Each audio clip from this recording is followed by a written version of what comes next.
à tous et bienvenue chez Perspective Animée, ici San1Wolf avec une nouvelle vidéo. Oui, mon nom c'est San1Wolf, la chaîne s'appelle Perspective Animée. Vous pouvez le voir que c'est une chaîne d'otaku. C'est une chaîne dans laquelle on vous parle de manga d'habitude, alors qu'est-ce que je fais à parler de soccer? Ça me tentait, ok, j'ai vu, j'étais pas sûr si j'allais faire cette vidéo-là hier matin, hier après-midi, mais on a gagné 3-0. Je me suis dit, je vais me permettre de faire une petite vidéo pour vous résumer l'International Break. Vu qu'on est quand même une chaîne d'anime, je vais me permettre de faire des petits commentaires reliés au manga ici et là, mais je vais surtout parler de foot. On va commencer par des matchs pour lesquels j'ai pas vu vraiment d'importance, donc des matchs off-screen. Enfin, j'ai pas vu les résumés, je vais juste vous dire les scores. Allemagne-Turquie 3-3, Portugal-Espagne 0-0, Mexique-Pays-Bas 1-0, Chili-Uruguay, Uruguay a gagné 2-1. Et ouais, ça c'était pas mal tous les matchs. Donc maintenant on va parler des matchs que j'ai vus ou que je pense c'est important de commenter. Premièrement, la France contre Ukraine. La France a gagné 7-1. Puis vu qu'on a beaucoup de fans qui habitent en France, je pense que 90% de nos fans doivent être soit en France, soit ici au Québec. Donc on va commenter le match de la France, c'est une grosse victoire. Donc on a premièrement Giroud qui a marqué 2 buts et qui est maintenant rendu à 42 buts en 100 matchs. Je vous même là, il vient de faire il est seulement 9 buts derrière Thierry Henry, donc dans la liste des meilleurs buteurs de la France. Je comprends pas pourquoi il y a autant de hate envers ce gars-là. Ok, il a peut-être pas marqué de but pendant une Coupe du Monde, mais il a été tellement important dans la conquête à celle-ci, ok. C'est un excellent joueur. Il a marqué dans le fond un but de distance puis un but sur rebond avec sa tête. Il y a aussi Corentin Tolisso qui a marqué un excellent but de loin. Et de même, Kamavinga, j'ai de la misère à prononcer ce nom-là. C'est un jeune, il a marqué un but en bicyclette. Et je dis jeune, il a 17 ans, on s'entend. Quand tu lis les mangas Niketsu, 17 ans c'est quand même vieux, ok?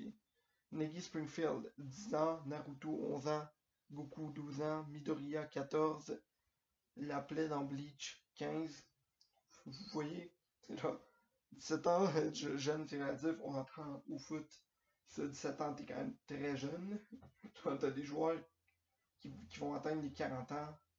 T'as un joueur japonais qui, je pense, il a 52 ans. C'est très jeune, 17 ans, mais ouais. Okay, deuxième match que je voulais commenter. Pérou-Paraguay. Ça a été un match très rough, ok? Il y a eu beaucoup de fautes. Ça jouait. C'était pas très fair play comme match, là. Il y avait beaucoup de coups de la part des deux équipes. Sérieux, respect à Pitana de pas avoir. Tu sais, d'avoir su gérer ça. Ça me faisait penser un peu au Davy Backfight avec genre les Foxy et son équipage qui trichait ici, là. Il utilisait des armes pis tout ça, puis chaque fois que ça arrivait, l'arbitre il détournait un peu les yeux. Il était comme j'ai rien vu. Puis je sais pas, ça m'a fait penser à ça, genre l'arbitre permettait des affaires, mais il a fait une très belle job pour bien gérer qu'il n'y ait pas eu donc rien de grave qui se passe durant le match. Il y a juste la première mi-temps, là, c'était horrible à regarder, il s'est rien passé. Il y a eu peut-être genre Blas Riveras qui a fait un centre pas très beau vers la fin. À la 45e minute, quelqu'un a raté un coup de tête facile, là. Il s'est pas passé grand chose. Mais la deuxième mi-temps, il y a eu des buts. Premièrement, Carrillo a marqué son premier but du match à la 52e avec Romero Villamayor qui a marqué l'égalisation à la 66e minute. À la... Ça a été un match qui a été beaucoup plus dynamique par la deuxième mi-temps. Romero a marqué le 2-1. Et finalement, Carrillo qui a fait un magnifique coup de tête. Ça me faisait penser au coup de tête de Don Jinjao. Donc, c'est une espèce de drill. Pow! Juste un boum! Genre, multi coup de boule. C'était incroyable la puissance qu'il a réussi à mettre dans ce but à la 84e minute qui a été l'égalisation. Ensuite, l'Argentine, avec un petit but de Messi, a gagné 1-0 contre l'Équateur. Ça a été un but sur penalty. Bravo Messi, tu as réussi à marquer un penalty avec l'équipe nationale. À part ça, pas grand chose que j'ai vu dans ce match-là. Euh, juste, ça n'a pas rapport avec le match, mais j'écoutais ça sur un site pas très légal. En fait, non, c'était un site légal, c'était sur Facebook, c'était la personne qui mettait le match sur Facebook, c'était pas trop légal ce qu'il mettait, puis j'essaye encore de comprendre qu'est-ce qui s'est passé dans ce match-là. Le gars, il s'était déguisé dans une espèce de costume de Minx loup. Pourquoi, je sais pas, mais il était juste là à regarder le match. Il mettait dans sa chaise avec le match en arrière-plan. C'était juste weird. Okay? Je comprenais pas pourquoi il y avait un loup qui regardait un match, mais c'était ça qu'on était capable de voir. Puis c'est le mieux que j'avais trouvé. Sinon, une autre affaire par rapport à ce match-là, j'ai pensé à une petite théorie. Okay? On sait que bon, il y a un personnage dans One Piece qui s'appelle Léo. Okay? Léo, c'est un petit nain. Il court vraiment vite, très fort. Et il vit sur une île qui est Dressrosa, qui a des grosses inspirations espagnoles et surtout de Barcelone. Moi, je vous dis, là, le père de Messi est allé dans le futur, a lu One Piece, a vu qu'un gars s'appelait Léo, qui, euh, qui était, qui vivait dans un pays d'inspiration espagnole, qui était vraiment rapide et vraiment fort. Et c'est pour cette raison-là qu'il a nommé son fils Lionel, pour que dans le futur, on l'appelle Léo Messi et qu'il aille jouer pour une équipe à Barcelone. Je suis désolé, mais cette théorie n'a pas de faille, vous pouvez pas contester ce que je viens de dire. Et maintenant, on arrive au point fort de la vidéo, le match que ça valait vraiment la peine le plus de parler. Colombie 3-0 contre la Venezuela.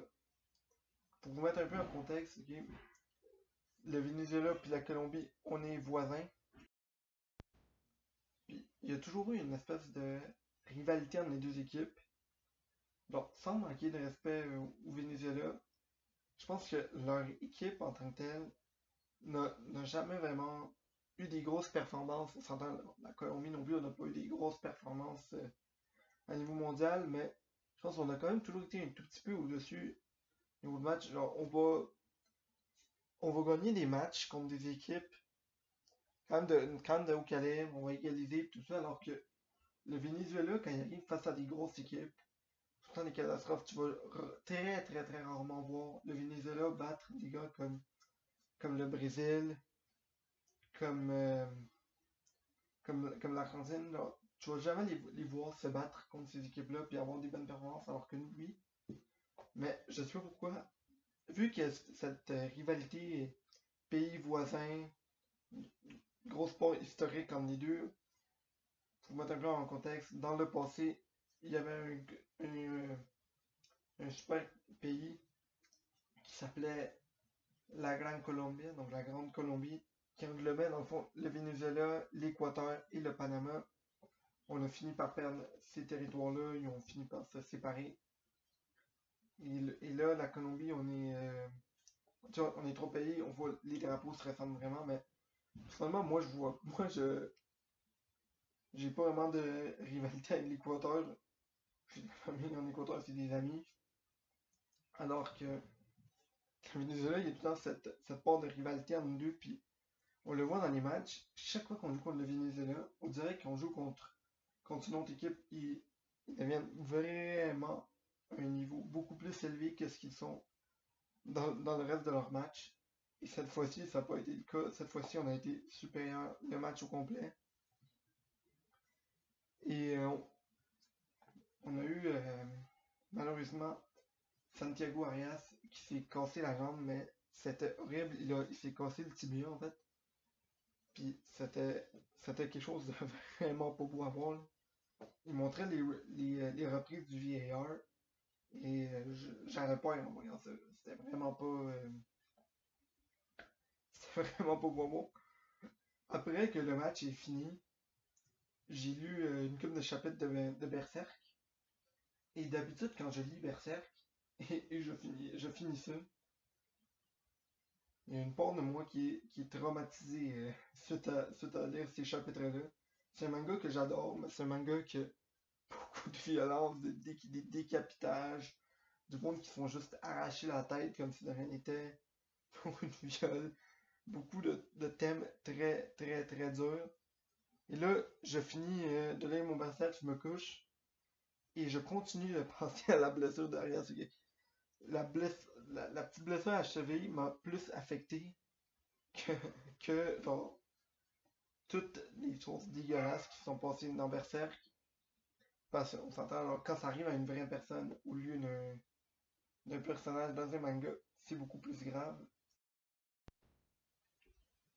Ensuite, les buts qu'il y a eu durant ce match de la Colombie. Premièrement, il y a eu un but de Muriel à la 16e minute.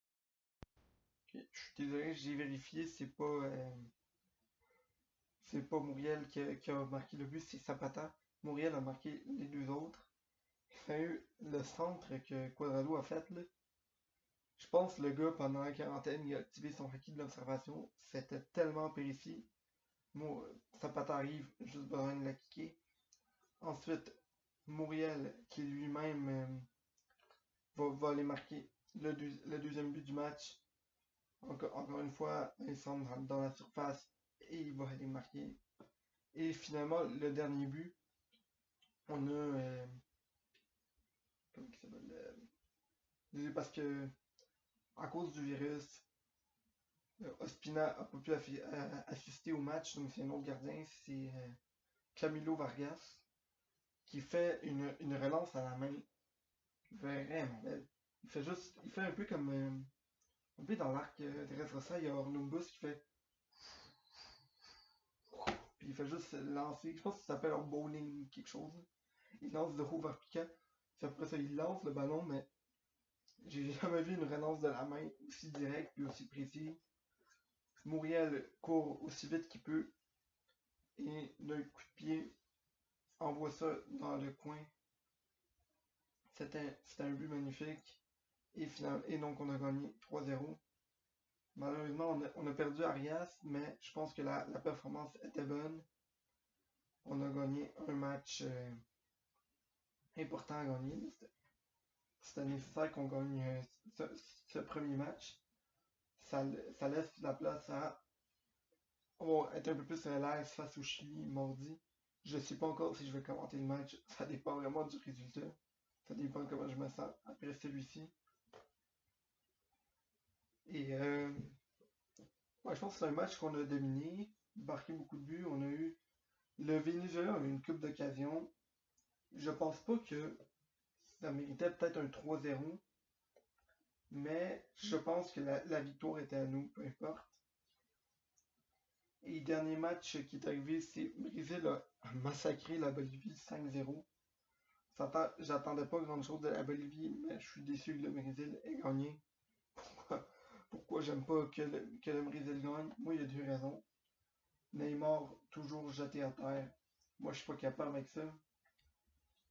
Puis, deuxièmement,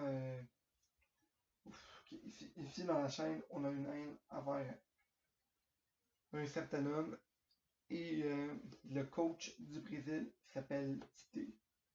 Ok, ici, on n'aime pas Tite Kubo, qui écrit Bleach. Donc, moi, quand je vois que leur coach s'appelle Tite, pour moi, non. Je veux même pas y voir la face à ce gars-là. Donc, non. Non, moi, je vois Tite, là, direct. Ok, tu pourrais être la meilleure personne au monde. Si tu t'appelles Tite, pour moi, va-t'en. Ok, je veux pas te voir. Ok. Ça, c'est pas mal ma review des matchs qu'il y a eu durant cette première journée de l'International Break. Il reste d'autres matchs. Je ne sais pas encore si je vais les commenter. Possiblement. Là, ça dépend vraiment du résultat, mais j'espère que vous avez apprécié la vidéo. C'était San Juan Wolf. Bonne journée tout le monde.